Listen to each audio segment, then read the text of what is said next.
Hey there, thanks for checking out this edition of What's Happening at Effen Vineyards, where we make effing good wine. Well, we're into the month of December now. We've had a chance to catch our breath after a busy harvest season, and even though the vines are starting to go to sleep, as you can see behind me, there's still plenty of work to be done in the vineyard. They're back, the never-ending onslaught of gophers. As soon as I get them out of my vineyard, a new crew invades from the properties surrounding us, so it's back to traffic.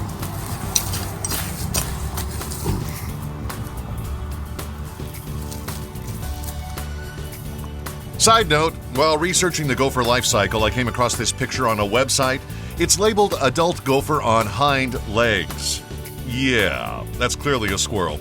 Must be another AI hallucination. Dope! So because we don't use chemical fertilizers or herbicides in the vineyard, I have to use organic methods to feed the vines. And we feed them actually in the wintertime right after we pick the fruit so that fertilizer or food can get down in there, it can be absorbed by the plant tissue, and it won't cause an excessive amount of growth in the springtime when we're getting our berry set. What do I use to feed the vines? Fish emulsion.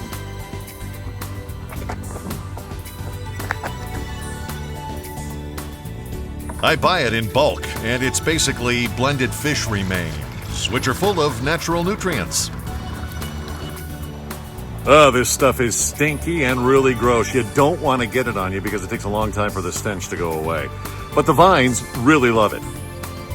I use a really cool piece of equipment called a dosatron to inject the fish fertilizer into the drip irrigation, which sucks the liquid into the water system. The dosatron provides perfect distribution of fertilizer for every plant in the vineyard.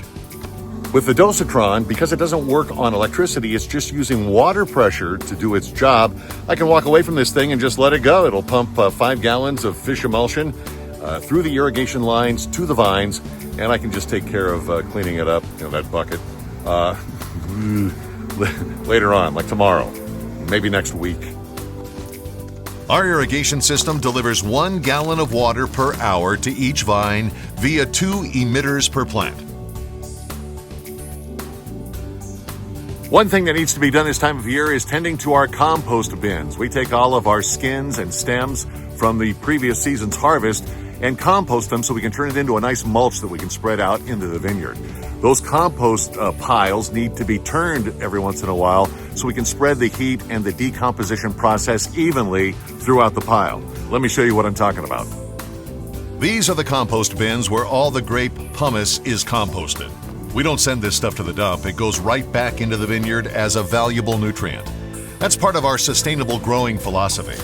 Now, if you dig down into these skins, you'll find the heap is hot, especially down in the middle of the pile. This heat helps burn out many of the seeds that get into the bins, so we don't get a lot of grape shoots sprouting in our rows after the compost is spread.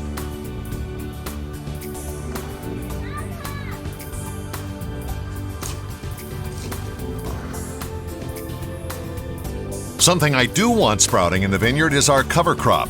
This is a seed blend of rye, clover, and vetch. This vineyard mix is available at Grangetto's, and I rake it into the soil after we get some rain. The cover crop will grow and get mowed back into the dirt as another way we improve the soil, feed the vines, and create a sustainable growing environment. Meanwhile, here in the winery, our wine is resting in oak barrels and aging to perfection in a combination of new oak and older oak barrels.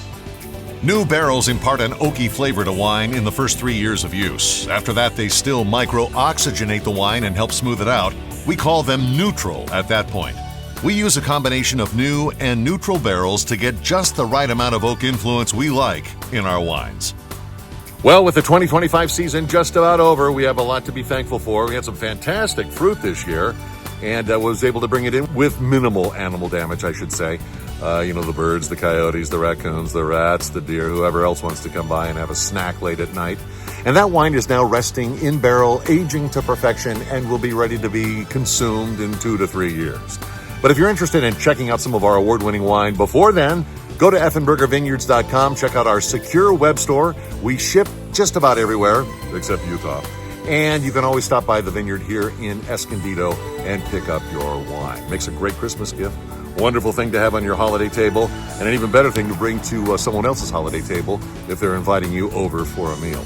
That's effenburgervineyards.com. Well, with that, thanks for checking out this edition of What's Happening at Effenburger Vineyards. I wish you a very happy holiday. Thanks for watching, and we'll catch you again next year.